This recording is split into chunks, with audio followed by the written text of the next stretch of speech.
Dear Kevin Chidwick, as I understand it, you are the managing director of Confused.com. I like a man whose name matches up with his job. Usain Bolt is a great name for a sprinter. Rudolph Valentino just screams sex symbol, while Kevin Chidwick is perfect for a bloke who works in insurance. Your career path was paved out the moment the ink dried on your birth certificate. And now you're Kevin Chidwick, Managing Director of Confused.com. I'm not taking the mick, Kev. I mean, name-wise, how could I throw stones when I dwell within the glass house that is Tom Wrigglesworth? I'm writing to you because I've got some questions about insurance, and I'm sorry, Kevin, but none of these questions is, can I save money with Confused.com?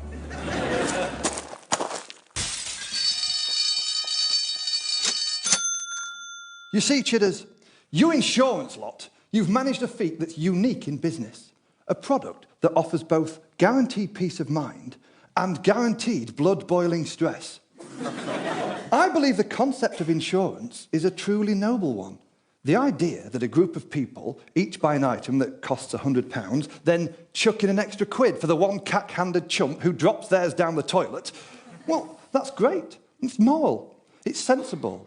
It separates us from the animals. That and the fact that we don't lick our own genitals.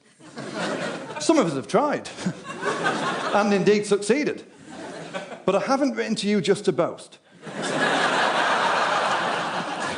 My concern is the once noble, almost socialist ideal of insurance has been hijacked by a band of nodding dogs, tubby opera singers, and meerkats who are inexplicably from Russia. Faced with this motley crew, it's no wonder Michael Winner has to tell us all to calm down, dear. The truth is, I was calm until Michael Winner appeared. Last year, I had high blood pressure. My GP told me in no uncertain terms to cut down my salt, limit my coffee, and most important of all, avoid the sight of Michael Winner. The thing is, Kevin, insurance has got really confusing. You, of all people, know that. You've built your company on it.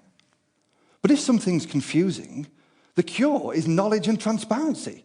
Whereas you've come along and said, look at all this confusion. He's confused, she's confused, we're all confused. Look, join the confusion. And as your head spins in bewilderment, we'll take a cut. Insurance didn't used to be this complicated. About 4,000 years ago in Babylon, which in those days was a city rather than just a tacky nightclub, Mediterranean sailing merchants would get loans to fund their shipments.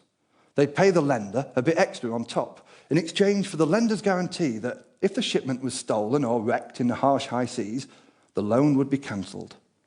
And that's insurance. That's pure insurance, respected by its clients. History keeps no records of these Babylonian policies being missold by men in shiny robes who knocked on people's doors, interrupting an episode of Hanging Gardener's Question Time.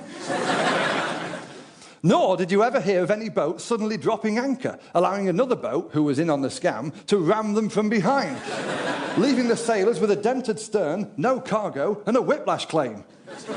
Skip on a few thousand years to 1688, and we have the Lloyd's Coffee House. This was a place where 17th century ship owners and sea merchants would meet, discuss business, and insure each other's risk. 17th century coffee shops were simpler places than those we have now. Back then, thirsty patrons had only a choice of cappuccino, espresso, or a very rudimentary Americano. Mockers were a pipe dream, and anyone overheard using the phrase skinny latte was taken out back and burnt as a witch. And have their loyalty card confiscated. So, the original Lloyd's insurers were all ship owners. And gradually, over the years, they became sick of life on the high seas, tired of adventure and exploration. They dreamt of something more. They dreamt of telephonic headsets, an unsympathetic boss, and timed toilet breaks. And from this dream was born the professional insurance broker. Lloyd's carried on for several hundreds of years, although the original coffee shop burnt down in 1838. No one's quite sure if this was the first example of an inside insurance job, or whether it was started by a caffeine-fueled maverick experimenting with a prototype panini press.